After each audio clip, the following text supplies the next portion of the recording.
Hello guys, welcome to my YouTube channel. और आज की शुरुआत करते हैं अपन एफएमडी रोग के साथ में। और ये बकरियों में एफएमडी रोग बहुत तेज़ी से फैलता है, जैसे कि खुरपका मुंहपका भी इसका नाम है, और इसे एफएमडी भी कहते हैं।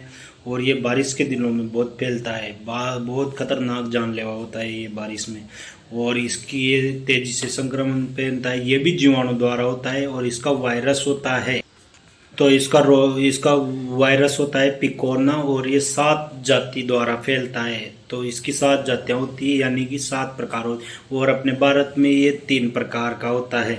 तो ये 3 प्रकार का होता है, जैसे कि O A C। और इसके अपने भारत में सर्वाधिक रोगी स्ट्रेन के रोगी सर्वाधिक ज़्यादा पाए जाते हैं अपने भारत। तो इसमें बकरियों में मुंह में लार आना, लार का स्त्रावण होना, यानी कि क्या नाम है, जैसे खुरों के बीच में पुपुले हो जाते हैं, वो फूट जाते हैं, उनमें कीड़े पड़ जाते हैं।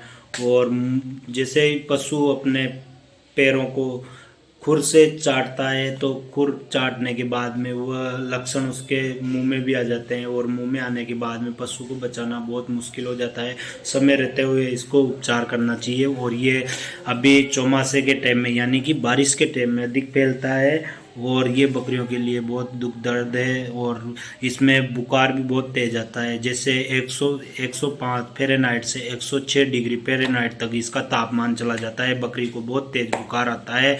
और ये एक पशु में ये बीमारी नहीं होती, जैसे एफएमडी रोग ये एक पशु में नहीं होता। वो कौन सा पशु है? वो है जैसे कि घोड़े में ये रोग नहीं होते। क्यों नहीं होते? घोड़े के क्या है, खुर मजबूत होते हैं, तो वो खुर कठोर होने के कारण ये बीमारी घोड़े में नहीं पाई जाती।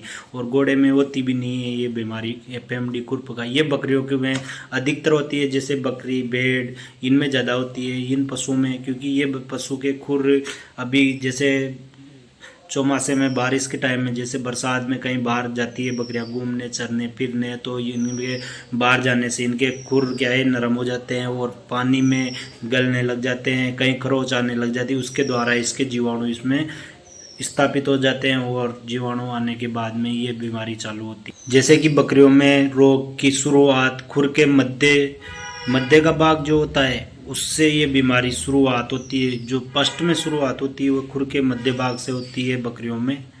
जैसे अपन देखते हैं इसके उपचार, तो इसके उपचार है दोस्तों, जैसे मुंह के छाले और इनको पैरों में फिटकरी के तार पिन के पानी से धोना चाहिए। और मुंह में छालों को भी धोना चाहिए शहद में और ग्लिसरीन के साथ में। दिन में 2 से 3 बार इसका उपचार करना चाहिए, और 2 से 3 बार इसको धोना चाहिए, साफ करना चाहिए। पशु को अपने पशुओं से अलग रखना चाहिए, और ये बीमारी फैल सकती है दूसरे पशु में। जैसे अपन देख लिया, ये तो अपना मतलब देसी लमसम देसी इलाज में आता है। और फिर देखते हैं अपन, इसका एक वैक्सीन भी आता है जिसका नाम है रक्षा वैक्सीन एफएमडी।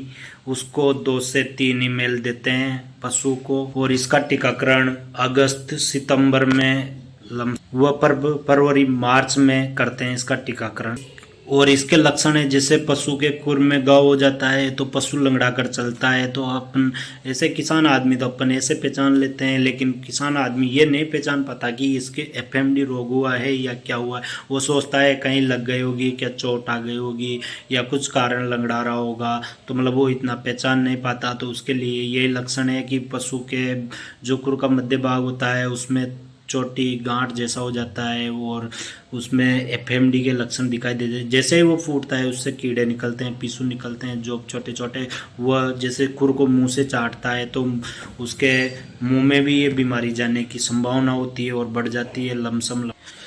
इस रोग में मृत्यु दर तो कम होती है दोस्तों, लेकिन दूध में अत्यंत कमी आ जाती है, और पशु में मतलब ढीला हो जाता है। जैसे पशु बीमार जैसा हो जाता है, घबरा जाता है पशु, कहीं चिरने नहीं जाता, बाहर फिरने घूमने भी नहीं जा सकता। तो मतलब बहुत दुखदायक रोग है ये भी एफएमडी, और ये भी तेज़ी से फैलता है।